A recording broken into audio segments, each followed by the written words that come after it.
రోషం అంటే అర్థం ఏంటో తెలుసా? నాది అనుకున్న దాని మీదకి ఎవడైనా వస్తే మనలో ఉంటే పవిత్రమైన కోపం పేరు రోషం అన్నమాట. ఒక బ్రిటన్లోని ఒక సైనికుడు కోర్టులో ఒక ముద్దాయిగా నిలబడాల్సిన సిచ్యువేషన్ వచ్చింది. ఎందుకు అంటే అతను తన పై ఉన్నటువంటి జనరల్ అధికారిని కొట్టాడు. సైన్యంలో పై అధికారిని కొట్టాడు అంటే దానికి శిక్ష ఏంటో తెలుసా? గన్నుతో కాల్చి చంపేయాలి. అంత డిసిప్లిన్ ఉంటుంది బ్రిటన్లో, ఇంగ్లాండ్లో. ఎలిజబెత్ రాణి కదా, చాలా స్ట్రిక్ట్ రూల్స్ అన్నమాట. ఆమె కోర్టులో ముందుకు వచ్చాడు.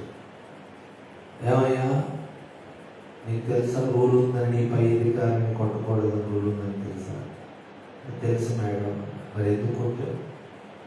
ఇప్పుడు నేను చంపేస్తాం, డెత్ సెంటెన్స్ ఇచ్చేస్తాం అంటే చచ్చిపోయినా పర్లేదు, కానీ అతను నా తల్లిని తిట్టాడండి, అందుకే కొట్టాల్సి వచ్చింది.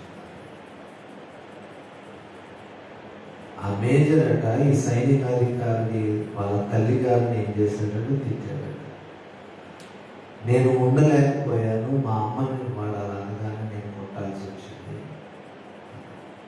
నన్ను మీరు చంపేసినా పర్వాలేదు, తృప్తిగా చచ్చిపోతాను, కానీ ఒకడు నా తల్లిని తిరుగుతూ ఉండగా నేను ఊరుకున్నానంటే అది నాకు చావుతో సమానం. రోషం అంటే అది. నీ దేవుని విషయంలో అలాంటి రోషం కలిగి ఉండాలి. దేవుని సంఘం పట్ల అలాంటి రోషం నీకు ఉండాలి. దేవుని కార్యాల పట్ల నీకు అలాంటి రోషం ఉండాలి. అప్పుడు సామాన్యమైన నీ ప్రార్థన దేవుడు ఆలకించి అసామాన్యమైన కార్యాలు చేస్తాడు. మిగిలిన ప్రవక్తలకు రోషం లేదు. వాళ్ళందరూ కూడా ఓబద్య 2 గుహల్లో దాచాడు. 50 మంది. అమ్మయ్యా, దేవుడు ఎంత దయగలిగినవాడో, మనం సేఫ్ జోన్లో ఉన్నాం. ఓబద్య గారు రోజు భోజనం తెస్తారు, క్యారేజీలు తిని పడుకుందాం ఇక్కడ అని చెప్పి. ఏలియా కాలంలో 100 మంది గుహకి 50 మంది తినడం పడుకోవడం వాళ్ళకి ఏం పని లేదు. ఈనాడు 100 మంది సేవకులు అలాగే ఉన్నారు. మన సంఘం బాగానే ఉంది, మన దేశం బాగానే వస్తున్నాయి, మనకేం ప్రాబ్లం లేదు కదా, ఎందుకు అవసరం లేనప్పుడు అది తప్పు ఈ తప్పు అని ఎందుకనడం. ఏదో మనకు వచ్చిన పెట్ట కథలు చెప్పుకొని అలా జీవితాన్ని వెలుగు చేసుకుంటాం. మన ఫ్యామిలీ లేదా, భార్య పిల్లలు కుటుంబం, ఎందుకు ఊరికి అవసరం కాదు, తప్పలేదు. మనం ఎందుకు రిస్కులో పడ్డాం? గుహలో 50 మంది ఉన్నట్లుగా ఈనాడు 1000 మంది గుహలో ఉన్నారు. నిజమే చెప్తున్నాను. ఓబద్య గుహలో దాచినట్టుగా 1000 మంది సేవకులు ఈనాడు గుహలో ఉన్నారు, బయటకు రావటం లేదు. రెండయ్య కలిసి పోరాడదామని మాకెందుకంట.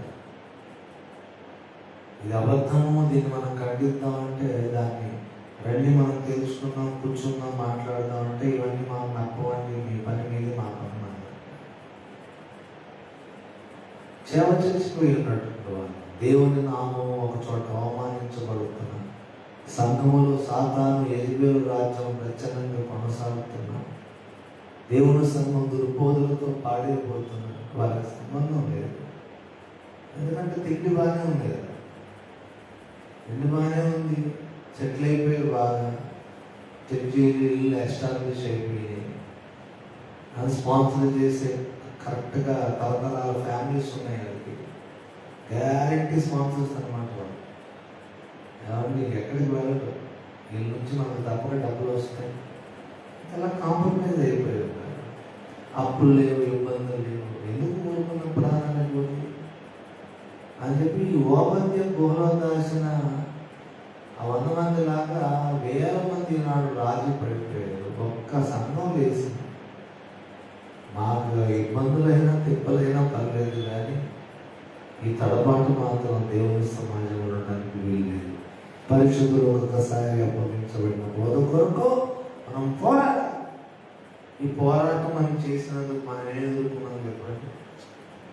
అవమానాలు, అప్పులు, నిందలు, ఇబ్బందులు. అయినా కాంప్రమైజ్ అయ్యేది లేదు. రోషం అంటే ఇది దేవునికి మైండ్